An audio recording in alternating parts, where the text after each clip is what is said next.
All right, great. Thank you, Rod. As I said, as he said, my name's Christopher Peel. I'm the CIO of Tavistock, Tavistock Wealth, and I'm here to talk about how we do what we do.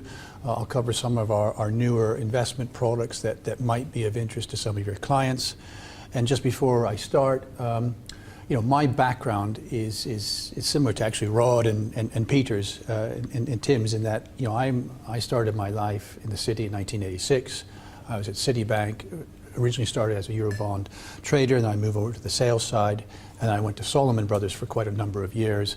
So my background is very much from a fixed income, derivative, trading, sales environment, going back many, many years. So, well, any one of the four of us actually can take questions on bonds, because it's one of my pet, one of the things I worry about quite a bit at the moment is how do we get out of the QE cycle that we're in, because we're only halfway through this trade because the central banks have huge balance sheets. But anyway, we can talk about markets. I would like people to interrupt me and ask questions as I go through. But just before I begin, because my background is very much from an institutional investment bank perspective. 8 years ago, I didn't even know what a platform was. And listening to Novia, we currently work with approximately, I think, 22 platforms in the UK. And if I'm honest, there are 22 shades of dysfunctionality from a DFM's perspective, because most of the systems or technology, wasn't built for what most of them are trying to achieve today, with very few exceptions. But actually, Novia Global is actually one of them. Their IT it works from a client experience, from a advisor's perspective, and also from a DFM's point of view. Most of the industry in the UK is just really not up to where financial services should be post RDR, and that's just my view, kind of as a bystander coming into this from a different background. Because it's important to get that right. You're probably familiar with some of the issues that Aviva had, are still ongoing. I find it incredible that advisors and clients don't really know what their positions can be from something that started at the end of last year. But that's just me ranting a bit on platforms. But I do work with Novia. I think they are fantastic. They're the next breed of a platform provider, and they actually do a really good job compared to an industry that, by and large, I think is madness. Anyway, that's just me ranting a bit. In terms of what we do, I manage money now, or the team that I run, we manage money, I think, the way the industry is going. We work, we use exclusive use of exchange-traded funds, because it allows us to get exposure to global markets very efficiently. We're able to do that because the ETF market has grown a long way from when I was doing index swaps at Salomon Brothers on some of the Salomon World Government Bond indices, back in the 90s, early 2000s.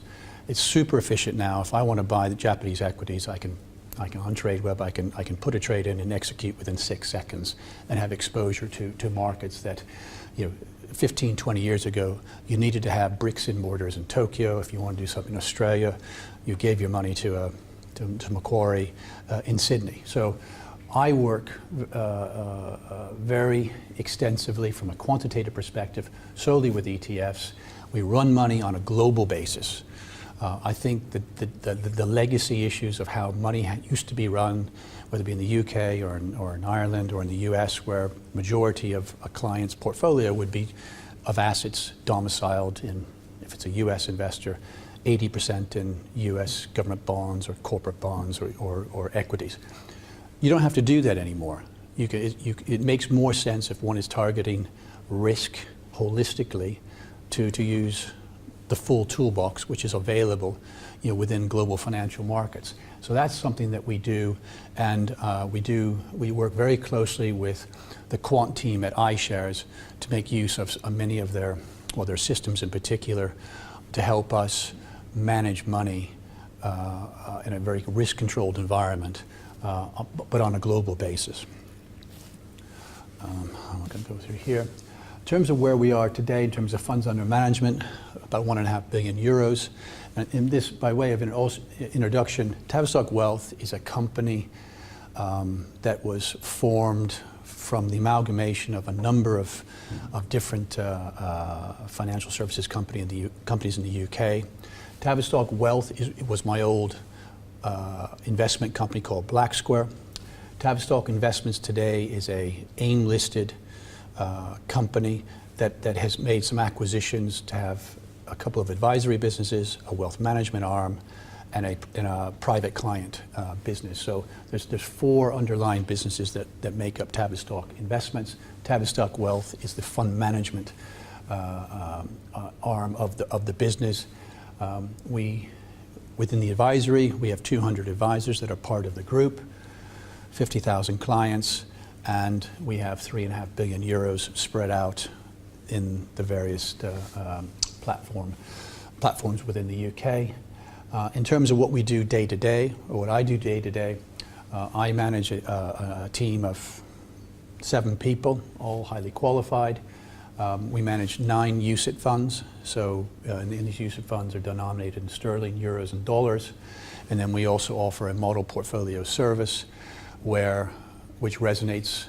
I don't know how it is here in Ireland, but many of the advisors in the UK, they even though a single multi-asset, multi-strategy fund might be a solution for a client, there's pushback to having one single investment. So, we blend the whole range of the 9 ACUMEN portfolios, which are the building blocks, into our models for those advisors who want to look on a Novia Global and say, well, there's a portfolio of 9 or 10 funds as opposed to 1.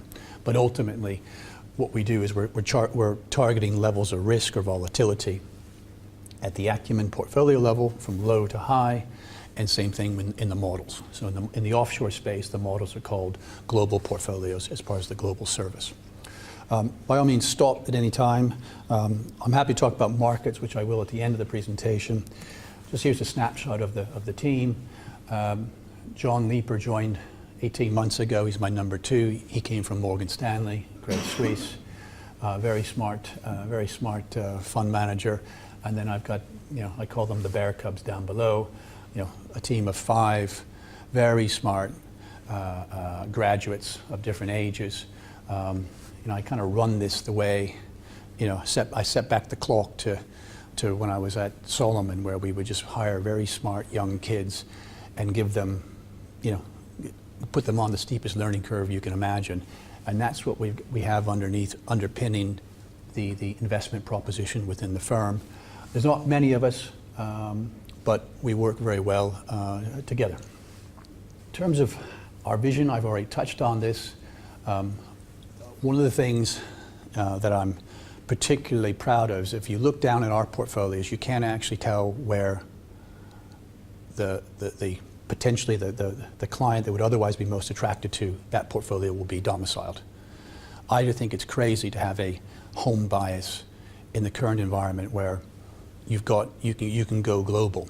But the key thing is if you go global, you need to have a healthy appreciation for your currency exposure. As a firm, my philosophy is if you're taking risk outside of your base currency, more often than not, you need to be running a currency overlay so that you're only generating return from the bond or equity markets that you're investing in. So we run a very, I wouldn't say sophisticated, but a very large percentage of our portfolios are hedged back to sterling, euros, or dollars, so as to mitigate, FX movements. That's very important, I think, in the current environment where you're having, massive movements in some emerging market currencies, but also, we've had a strong dollar, a weak pound over the last 6 months. So we tried to negate that by running a relatively, a very large currency overlay across all of our funds. And I've already touched on the fact that we take a global view. I should say I'm not the salesman. I manage the money, so I'm not trying to sell you anything, but I'm just here to try to explain how we do what we do. We have an external risk profiling company that is probably the most widely known in the UK, Dynamic Planner, Distribution Technology. They have a risk questionnaire that is widely deemed, well, it's widely used within the UK. I think there's 14,000 advisors use it. So all of our products are risk profiled by Dynamic Planner. So as an advisor, if you have a client that comes out as a 4, well, we've got a risk profile 4 investment option, whether it be at an ACUMEN level or at a model level. That's important because it's not what we think the risk is. We have to provide a portfolio, or we have to actually lift up the hood and show them exactly how we construct risk and have built risk back through time in order to get a risk profile rating. Which you can see, we start from low to high. We've got a bond-only fund. The target is very low volume, 1.5 to 3.5% volatility, which is consistent with if you're running money versus the Bloomberg Barclays Aggregate Bond Index hedged on a hedge basis. The volatility of that is around 2.5. So all we're trying to do is replicate the same type of risk that's prevailing in the market at any given time, but hedging it back to whatever the base currency of the share class is. We've got 2 new funds, the ACUMEN Capital Protection Portfolio and the Income Protection Portfolio, which I'll spend more time on today because I was led to believe that that might be of something that is interest to a subset of you or your clients. From a bond perspective, these 2 funds came out of me spending a lot of time with our advisors who are very concerned about what are we going to do when interest rates start to rise. We would normally be putting our retired or older clients into less risky investment propositions, but do we want to buy bonds when interest rates are rising, central banks are starting to reduce their balance sheets, and you've got a corporate bond market that is 3 times the size that it was in 2008, coinciding with banks having no liquidity or balance sheet to facilitate client flows. So these 2 funds, especially the capital protection portfolio, is really earmarked to try and satisfy a need for the about to retired or retired segment of some of your client banks. What do we do if we don't want to buy bonds, but we still want to have money in the market? The guarantor on both those 2 funds is Morgan Stanley. First time they've guaranteed any type of product like this anywhere in the world. It's wrapped within the UCITS fund structure with daily liquidity. So if any of you have ever invested in any of the MetLife or some of the AXA products that are less liquid, have lock-ins, very expensive, this is a game changer in that industry in particular because we've solved many of the shortcomings of the protected or the insured market products that have come before us. So I'll spend more time on those. And then you can see, as we go down the list, we're targeting higher and higher levels of risk or volatility. Different levels of AUM. You can see that the majority of our investor base tends to be in profiles 4 and 5. That's just the way the risk questionnaire has come out. I imagine it's pretty consistent with how your client base is. I'm going to go into the new funds. Because, like I said, that's what I was led to believe. This is, as I just said, I spent, you've got to kiss a lot of frogs. One of the things I did when I was at Solomon, which was then Citibank, because I started at Citibank, went to Solomon, and then Citibank bought Solomon, so I ended up back to where I started. But I also ran derivative sales. And I know, it was true back then, it's true today, the client experience in the traditional structured product market, the client experience tends to be pretty poor. They spend an awful lot of money, they pay a lot of fees. Sometimes it works out, but the reality it is, either the intermediary or the bank tends to make the majority of the profit from those. That's not going to help someone going into retirement. So I went around to all of the structured product providers, the banks, and said, look, I want to change the game. I want to actually create something that's liquid in a regulated format that gives the client the ability to have protection in the event that either interest rates continue to rise or there's a big sell-off in equities. What can we build? And that's really effectively what the 2 new funds are. The ACUMEN Capital Protection Portfolio, and these are Irish structures, launched as sub-funds within FundLogic, which is Morgan Stanley's Irish OIC. The first one is 90% of the highest ever NAV or max NAV is protected at all times. So these are a lot better than something that has an 80% initial investment protection level with a 5-year lock.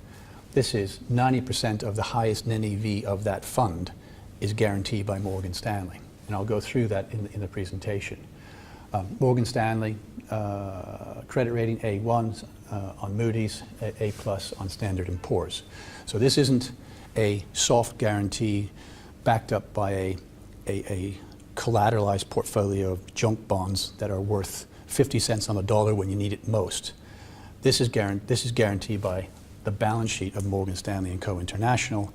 You know, I think it's a big deal, but also the fact that 90% of your profit is locked in, or 85% of your profit is locked in, you know, when you own the fund.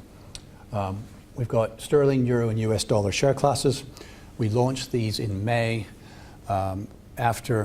Since May, we've got about 75 million pounds in them, which might seem in some cases like a good launch. It's not really, because we've had just administrative problems getting the funds available on the platforms, because unlike Novia, who will upload a new fund within a week, a Standard Life or a Zurich will take 9 to 12 months just because they can. So what we're finding is that the 3.5 billion euros that we have in the business, of which we manage about 1.5 billion, we can't get access to it because a lot of it will go into the new funds, but these are very cumbersome legal agreements that Morgan Stanley has to negotiate, because legally it's their fund, not ours. So I would expect AUM to grow, and grow quite markedly, just from within the group, but also externally in light of how we've structured them. In terms of what it is, it's an option-based strategy where the underlying portfolio of ETFs is the same underlying portfolio that I've been managing for the last 4 years in the ACUMEN conservative portfolio.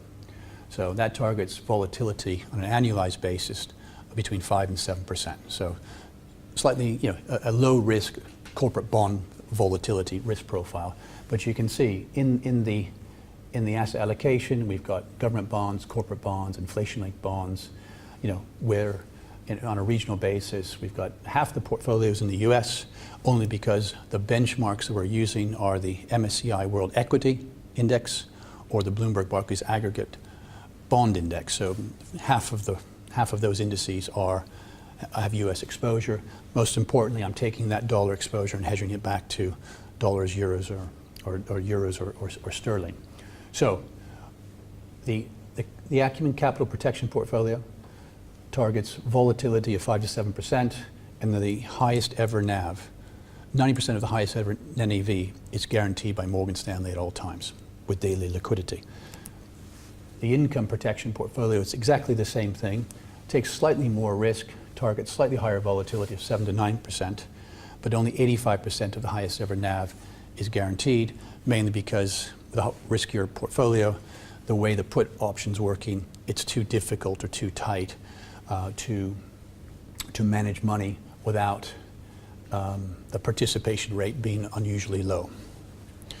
In terms of who's doing what, and there's a lot of information, so you can take away and ask me questions at a later date, but I came up with this idea with Morgan Stanley, and the reason it works, and it works at the moment uniquely with us, is that I have a long track record of targeting or delivering the amount of volatility at a portfolio level that I say I'm going to. In the ACUMEN conservative portfolio, the third one down, we target risk of 5 to 7%. The back-tested numbers of my portfolio, even going back all the way to 2002, Morgan Stanley calculated my portfolio volatility came in at 5.7, so just below the mid-range. Their numbers, not my numbers, that's really important. On the income portfolio, 7.1 to 9. Over that same period, the level of volatility that it came back at is a little over 8%. So what I'm very good at, I can't tell you how much money I'm likely to make in the portfolio for the client. But by targeting risk at an asset class level and letting my asset allocation and diversification do the work, I know that I will always be within my targeted volatility range, which then fits succinctly with the client's attitude to risk within Dynamic Planner or whatever questionnaire you're using.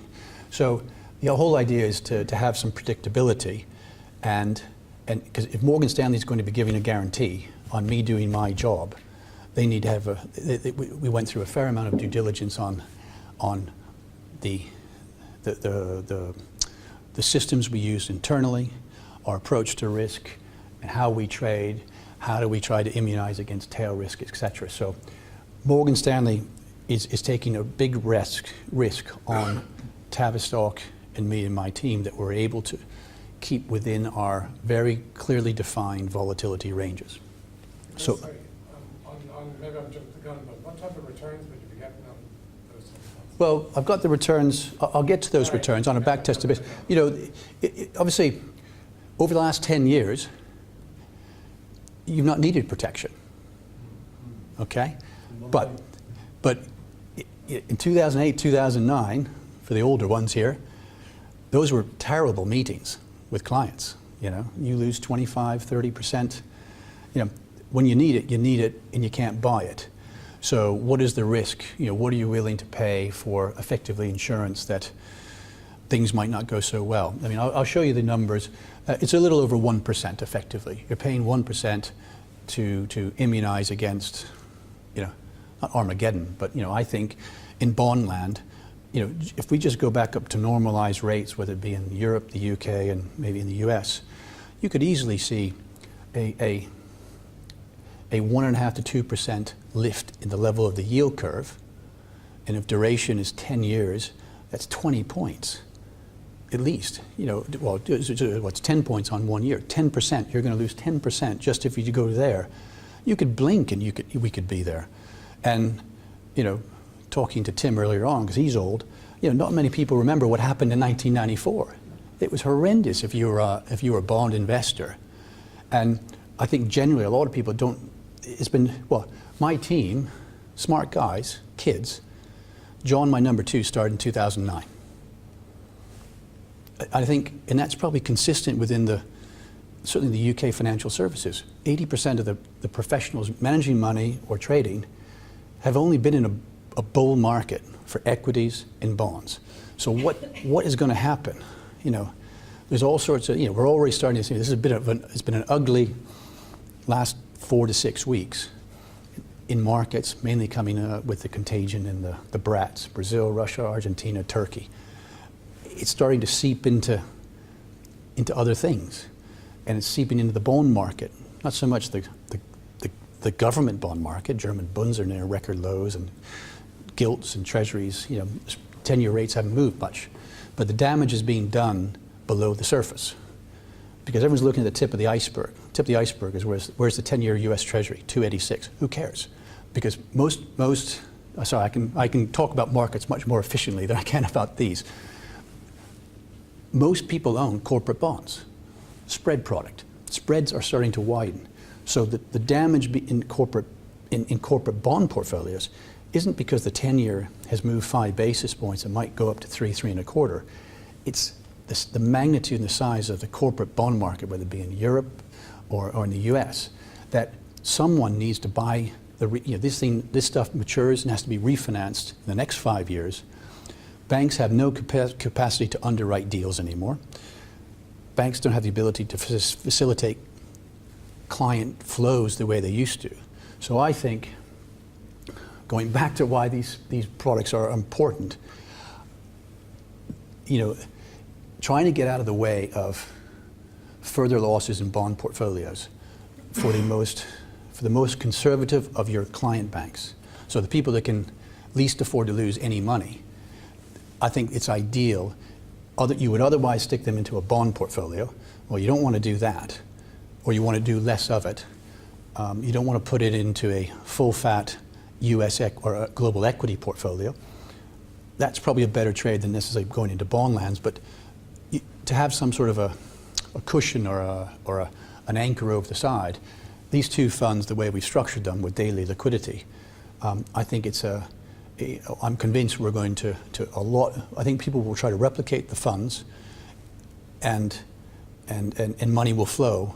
It just means, unfortunately, most people have to lose money before they realize, well, I wish we should have done that. So anyway, but both these funds, they're multi-asset. The underlying track record is from the existing funds, which we've been managing for at least 4 years, if not longer. Large amounts of diversification. In terms of what I do, I manage the basket of ETFs, just like normal. I hedge my FX and my duration. That's what we do day to day on the left. Morgan Stanley is in charge of making sure I don't do something wrong compared to how I normally manage my risk. So volatility control, what they're effectively doing is selling it's an option-based strategy. They're selling a put into the fund to sit alongside the basket of ETFs, which effectively is guaranteed, which is struck at the level of the target volatility of the fund. If I manage to 6% vol, the put is struck to 6% vol in the middle, and what they do is they monitor the exposure between the amount of money that's in the basket of ETFs and or cash. So every day we have we don't have flows every day, but the participation level or the investment in the basket of ETFs is not constant. If volatility in markets rises, which it has done, we'll go from 100% investment in the basket of ETFs to maybe 80. So it'll de-risk. When volatility is rising, it'll just take money off the table. And I've got the back testing which shows that's highly effective if we're going in, if one thinks you're going into a period of just losses, whether it be bonds or equities. And I'll show you the back testing. So we work in partnership with Morgan Stanley. Effectively, their neck is on the line. Their credit, their balance sheet's on the line to make sure that I don't drop the ball. And the good thing is it's a daily mark to market, not only at the fund level. It won't get too big for Morgan Stanley to not apply the guarantee. No, I think the options market, well, yeah, you'd have to go into the billions, but for the 90% protected portfolio, effectively they're writing a 10-point out of the money put at whatever the highest NAV is, struck at it, 6% vol. That's a pretty liquid structure.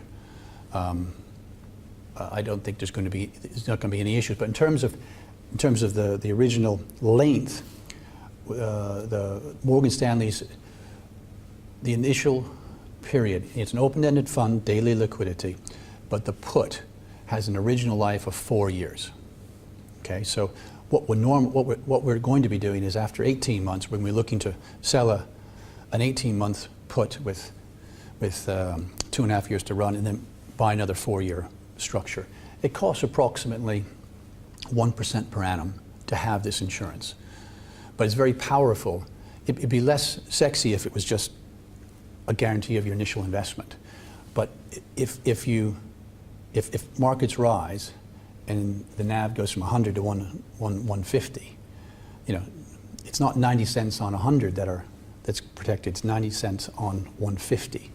That's very differentiated from, it's much more compelling to put this into a portfolio. But obviously, once you make 10%, well then, from your initial investment, you're 100% guaranteed. Does the cost of then the put option go up though if one is increasing, like when you're renewing them? Well, Morgan Stanley have looked at it going back 25 years, which is why we originally decided to buy a 4-year put. And we don't have a set roll date, but after 12 months, we'll be looking to roll for another 4-year period. So we're going to sell a 1-year option with 3 years to run. So there's a window. The worst case scenario is we can't roll the put ever. So after 4 years, we can't renew the insurance. But so effectively, the worst case scenario is we'd have to say, look, we're going to have to shut the fund, but you're still guaranteed 90% of the highest NAV after the 4-year period. They've modeled it, and they're very comfortable that they're going to be able to roll this at a consistent. Sometime over after 1 to 4 years, it would be highly unusual. And they backtested that through 2007, 8, 9, when volatility went sky high. They were still able to roll it during that period. Chris, one of the challenges, unfortunately, of funds of this nature is that they get cash locked. So the volatility goes up, the price of the fund has increased. The underwriter or the guarantor decides, you know what, the only way I can insure 90% is to shut this down to cash. So we end up with a completely divested fund. Correct. How do we... There's no possibility of cash lock, because you can't cash lock a UCITS fund. Just one thing, apologies to interrupt you. Is it okay, because there's some good questions there, and I won't be able to pick it up because you're mic'd, that you just repeat the question? If I can remember the question. Maybe I might have a better chance of answering the question if I can repeat it. It's just to tell the viewers. Sure. Because you ever watch videos and you can't hear the question. You can speak. Right. Your question was about, can these two funds cash lock? Are they CPPI? The answer is no, they're not. They're not constant proportion portfolio insurance. There's no possibility, because what's actually happening is, because I don't want to stand, too dangerous. If you look here, actually I will stand here. Right, this is the portfolio here. So year one, it's at 100, the max guarantee is 90, okay? For whatever reason, there's a market crash. CPPI cash lock, that's exactly your question here. What actually happens is the exposure to the ETF basket was effectively 95. It falls to maybe 65, and the value of the put is 25. So what happens is this allows me to live to fight another day.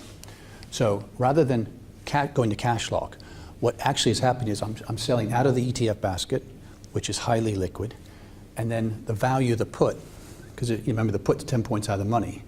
If I were to fall 6 points, well, the value of that put is going up. So it acts like an airbag. You know, it cushions the fund when it needs, you know, either the value of the ETF basket has fallen or the level of volatility has risen above the volatility in the put. It starts to move money out of the basket into cash. And also, which has to coincide mathematically with the increase in the value of the put. So the red is a larger percentage of the box. And in year two, the market recovers. So what you can see is the guarantee, because it hasn't made a new high. Okay, here it hasn't made, it starts at 100, and the value of the ETF basket goes down to maybe that's 70. That means the value of the put has to be 20, because the max NAV is 90% of the highest NAV. Year two, the market recovers, the value of the ETF basket goes up, and the value of the put has to fall, but we haven't made a new high. So it means that the max NAV is still only 90. That's where you are. But after year three, again, the market recovers, you reach a new high, and the max NAV now is, 110. So this is what is hugely differentiated from the CPPI structure. We can still divest from the basket of risk assets, but because it's a put-based structure, the put goes up in value. The level of investments in the ETF basket falls, but then as the value of that basket increases, the value of the put falls. So it's like an airbag in a car crash. I've not seen any of this. I've not seen anything like this in the market, certainly at not a 90% threshold. This is why Morgan Stanley's, with all due respect to Tavistock, we're tiny. We're tiny. But because it was sort of my idea, they felt obliged to work with us. And we've got the might of a Morgan Stanley, which is arguably one of the top 2 or 3 investment banks in the world, standing shoulder to shoulder with us. And it's not as if they're just providing the guarantee to a fund that we manage within our own OIC. we're actually managing as a sub-fund within their OIC. So they have loads of risk. So it's, I suppose it's a, it's a soft endorsement of how we manage money. Because we manage money very differently. I only target risk, I only target volatility. I can guesstimate as well as anyone, I suppose, what I think equity or bond markets are going to do. But the one thing I do know with a higher degree of certainty is if I'm targeting 5 to 7% volatility, that my portfolio, EM crisis or no EM crisis, is going to deliver 5 to 7% levels of volatility throughout time, throughout, that's the whole idea. Anyway, that's a good question. This is not a CPPI structure. There's no possibility of cash lock. You've got daily liquidity. You get your money back the next day. And again, this is just more of the same. You can see here, if in a bull market, you've just lost money, you would have been better off buying the unprotected version because you're always going to underperform because there's about a 1% drag. But here, as an example, a V-shaped recovery, if the fund were to go to 110 and then drop to 90 cents, you can see that your guarantee is still at 99 because it went up to, which is 90% of 110. So it does re-engage, it does reinvest, so it smooths out the loss profile. And you can see here, in a bear market, if the fund goes from 100 down to 80, the red line means it flatlines at 90. The most you could ever lose is 90% of the highest ever NAV. And that's just more of the same. And again, on the right-hand side, if the fund were to go to 200, it's not, 90 cents isn't protected. It'd be 100 and whatever it is, because it goes more than 200. I can't see the number. Maybe it's 230, and the protected level is 193.5. So you're locking in 90% of your gains as well. That's very powerful for a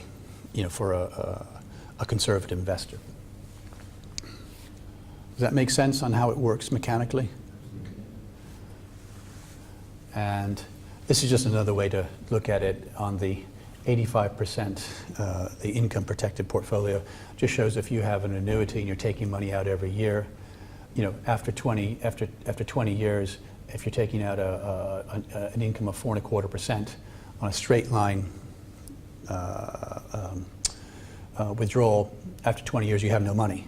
But if you're doing it in the protected format, because you've had fewer drawdowns, you end up having made 4.25% over the 20-year period, but then you still have 80 cents, 85% of your original capital left. That's good in retirement.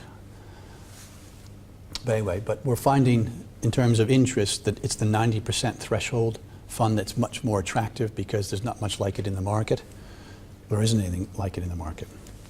And then get to your question about the historical returns. These are numbers that Morgan Stanley ran on our funds. And what it shows is that going back to 2002, the unprotected version, the ACUMEN conservative portfolio, had an annualized return of 5.58%, whereas the protection portfolio, 4.12. But on the right-hand side, you can see that over the period, the volatility of my current portfolio was 5.86. I target 6% volatility.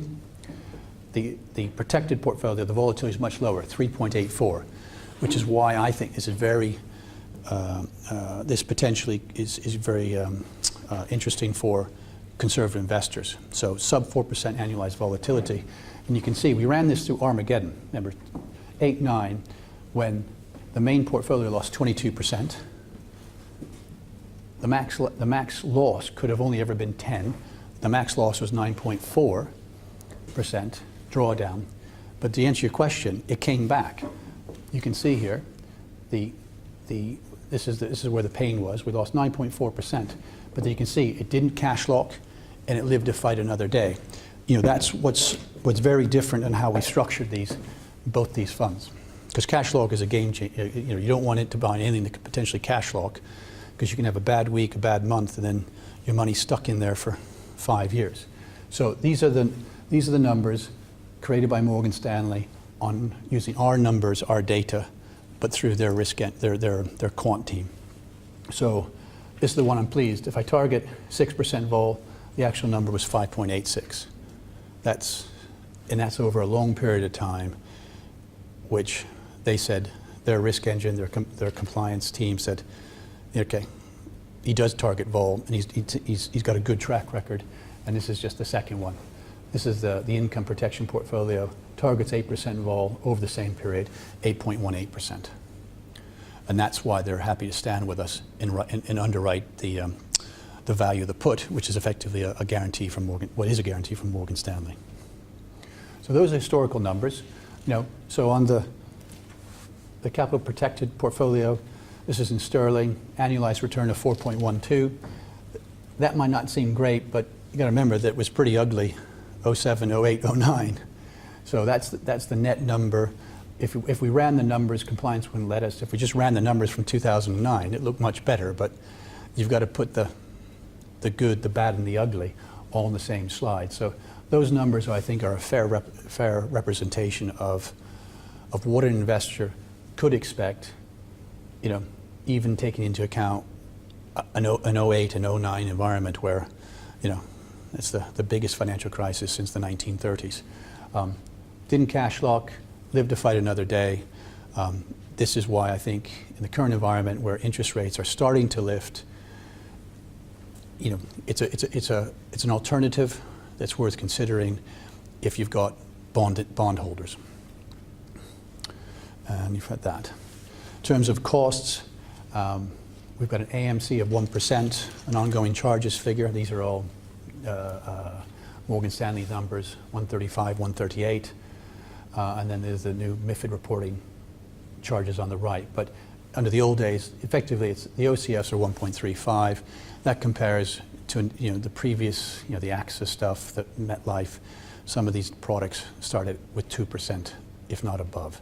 So we've priced them, for the masses, and packaged them into something that is highly liquid, highly regulated, and guaranteed by a real guarantor, not something that is a basket of collateral. Morgan Stanley is the guarantor. I think that's all I've got on the two. Oh, well, here's just a slide. I'm happy to. Oh, Rod can maybe circulate this. Yep. This just shows the difference between what's kind of come before us simplistically. I think our funds do change the protected fund marketplace. The average structured note 70 to 80% protected. We're 90 or 85. Annual management charges 1.5 to 2% versus a 1 number. And this is the OCF. I won't go through the whole list, but it's much better in almost every category. Liquid, no, versus yes, daily option, daily dealing. No ability to cash lock. We target vol. I think we spent a lot of time trying to, answer the Rubik's Cube of how do we create something that's value for money for a conservative investor in a rising rate environment, or rising rate environment and the end of a 8 or 9 year bull market in equities. Unless you're going to put your client portfolio to cash, how do you sleep at night? We saw what happened when interest rates rose. U.S. interest rates rose at the end of January, beginning of February to 3%. Equity markets didn't like it at all. There's a lot of sensitivities, and even today we're having a decent sell-off in European equities based on what's going on in Argentina and Turkey. I just think there's a lot of complacency in markets, based on Trump continuing to beat everyone up and get good trade deals, but ultimately, the fact is that we are approaching probably the end of one of the greatest bull markets in history, and that's coinciding with central banks only halfway there. The trade to increase their balance sheet, to the quantitative easing programs, just because they finished buying, that's not like finishing anything. until they reduce them to zero, which means governments can issue new securities at the prevailing market yield, which has to be higher than the current level. And that means corporate bond spreads need to be issued, corporate bonds need to be issued at even higher levels. And it's coinciding with US Treasury doubling the amount of issuance. The US corporate bond market's 3 times the size it was 10 years ago. Similar story in the UK. There's a lot of reasons to try to, it may be early. This may be early. But I'd rather be early in this than trying to catch it when we've had a trouncing in bond land, which will happen, has to happen. And equity markets are going to react initially very badly to that, because we've seen a couple of snapshots over the last 2 years when interest rates rise. Hang on, no one likes equities anymore. But the good news is corporate earnings are still very robust. Global growth is still at 4%. So I think the risk assets have another leg up. But everyone's too mesmerized by where they see the 10-year German Bund or gilt or treasury. It's the corporate bond market that is going to potentially cause a lot of problems. So we built this with this in mind, based on feedback from our advisors from all around the country, around the UK. We've also had interest from outside the UK in Latin America, where they're looking just to preserve capital in something that ticks a lot of the boxes, whether it be regulated, daily liquidity, guarantee. They know Morgan Stanley, so we feel that this is the timing for what we've launched is very, very compelling. We may be early, but I'm convinced that we're going to raise a lot of money all around the world, not just in the UK. Any questions? Any more questions on these? All right, how are we doing for time? I think maybe we should talk about why it's difficult to replicate. You were talking about you were using to replicate these funds, this is the competition, the 9%, and I think it's really should explain to the audience how, based on your track record on this volatility. Well, it's these numbers here. We work very closely. We're one of the largest investors in ETFs in Europe. We have over £1 billion in ETFs. That may not seem like a lot, but a lot of the big investment houses, because they've got an active fund management business to protect, they can't be seen to be loading up their portfolios with ETFs because it doesn't seem right. So, we run. I come from a quantitative. Peter will know this. I come from more of a quantitative background. When we're building our baskets or our funds of ETFs, we're not looking at the track record of the ETF. It's irrelevant. What we're looking at is the index that is replicating going back a long, long time.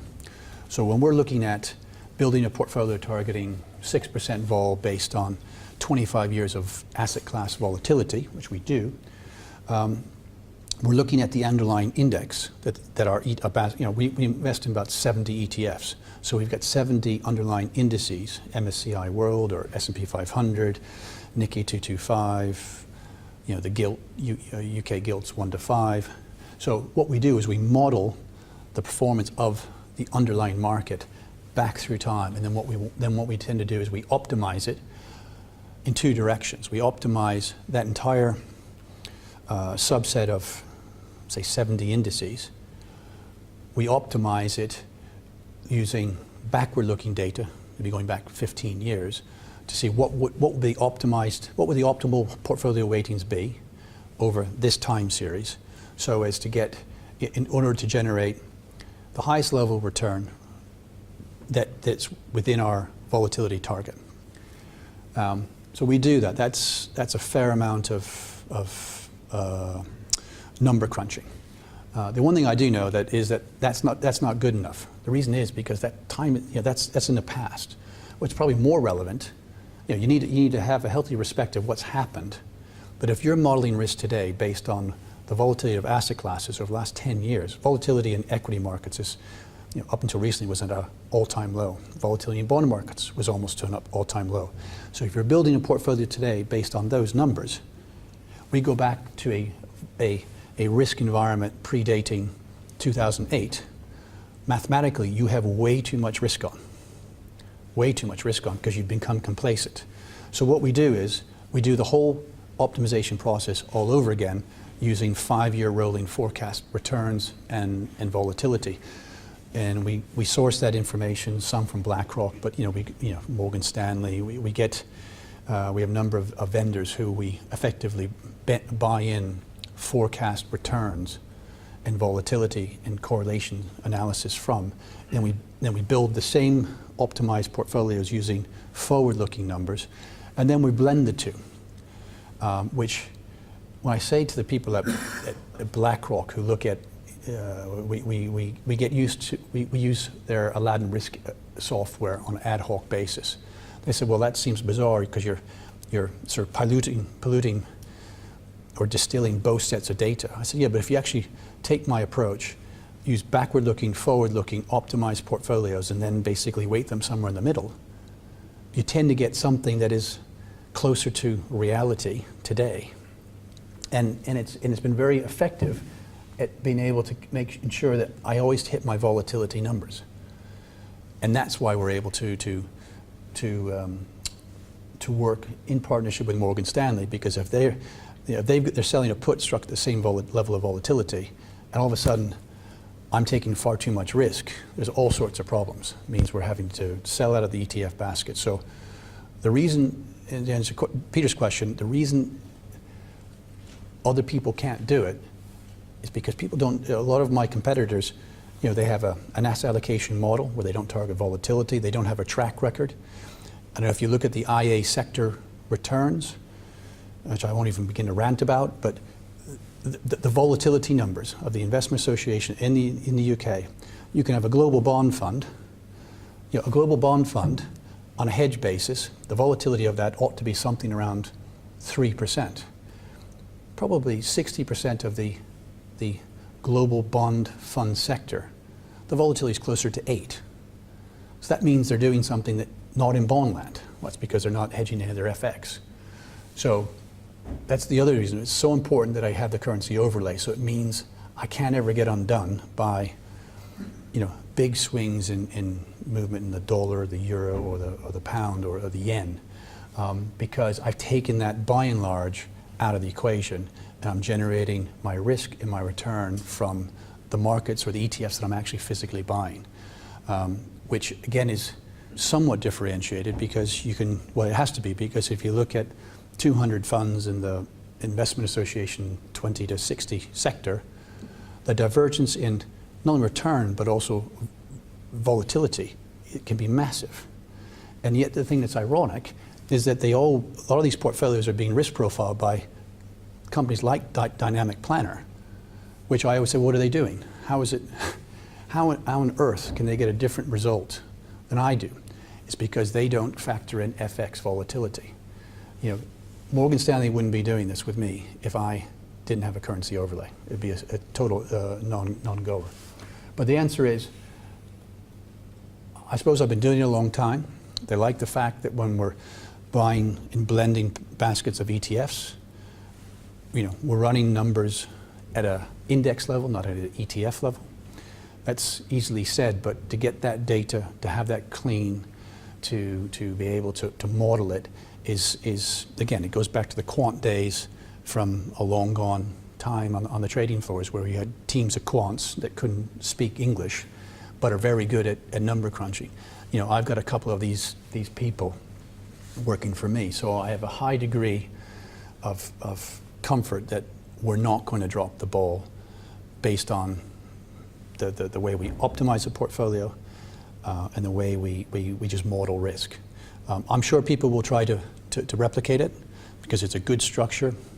The UCITS regulation is it's the gold standard within the world, but no one's been able to. I've not seen anything with a 90% guarantee in a UCITS fund structure anywhere, and neither is Morgan Stanley, which is why they're working with us. Just conscious of time. Yeah. Can we at some point do a run through from a client perspective, not from the numbers? So someone invests €100,000. where do we get access to this fund? So it's a 1.35 annual management charge. We've platform charges, we've MPI charges. So how that would translate in euro terms for the customer. So maybe we can at some point do a run through on that just to see, you know, how a statement on someone's account would look. The real life case. The real life case, yeah. Sure. Well, if you, I suppose really all I need to know is really what your platform charges are. Yeah. And so how that, yeah. So we'd love to see one. What platform charge and what fees you charge? What fees, yeah, exactly, yeah. So that we can Well- just put those numbers in. We can work out what These, Run through how th- they- these, how- these numbers here, by the way, this annual return number back through time, that's a net number after fees, except platform. So the 5.58% ROR going back to 2002, that's what you'd be earning before a Novia Global charge. So that would be reduced on an annualized basis, you know, accordingly. But that's a net number of our AMC, our OCF, and whatever the MiFID disclosures are. It's basically, that number is what spits out the end before a platform charge. Yeah, just to see it, just to.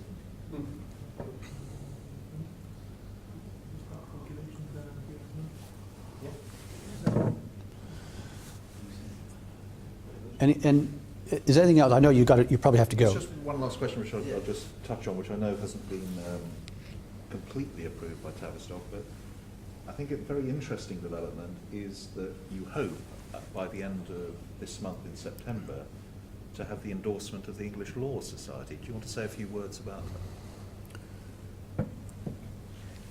Well, there's a couple of places that I guess I have to now. Yeah, we will be. Tavistock has entered into an agreement to provide investment advice to the UK Law Society, to be the sole provider of investment advice to the UK Law Society, which, to my knowledge, that's never been. Or to our knowledge, has never been done before, where you have a governing body of that stature saying, we get what you guys do. We want you to be the default for, you know, the law firms around the country who maybe are not working with an investment provider. I mean, we have to provide the investment advice first, but so, you know, we're as a firm, you know, we've evolved very quickly. It's partly because of our track record, our approach to how we manage money and manage risk. So to get a body of that stature to say, yes, you know, we want to work with you, we're publicly working with you. Another one, you know, just to balance it out, one of the other things I've been doing is working with the UK Gambling Commission, because a lot of the gambling companies, you know, based in Gibraltar primarily, you know, they don't pay any interest on client account holdings, nor do they really earn any money out of client account holdings. However, so in a way for them to generate more return to their shareholders, if they can make an investment in the guaranteed fund, so they put 100% of the client assets in, and they make a contribution of a simple 10%, that means 100% of the client exposure is guaranteed by Morgan Stanley. They make a return on 100 as opposed to 10. So if we make, say, 5%, they make an ROR of 50% on their 10% investment. It's one of these things where everyone wins. So I've been working with the UK Gambling Commission, who they'll never say, yes, this is great, but they can say, well, no, this doesn't work. But the indications I'm having is, you know, it's better than the client. In this case, the client has direct exposure to the gambling company, which is inferior to a Morgan Stanley. Gambling company can't make any money putting their money on deposit with Barclays at BBB for a month, but they can make money putting it into here, and they're risking 10% of their working capital to move effectively the guarantee off their books onto Morgan Stanley's. So that will be a big coup, I think, for for these products. I just think they're structured sensibly, they're priced sensibly, and if no one knows who Tavistock is, they certainly know who Morgan Stanley is. So anyway, I'll thank you for your time. I'm happy to talk about markets or whatever off-piste. That's my day job. Good. Thank you.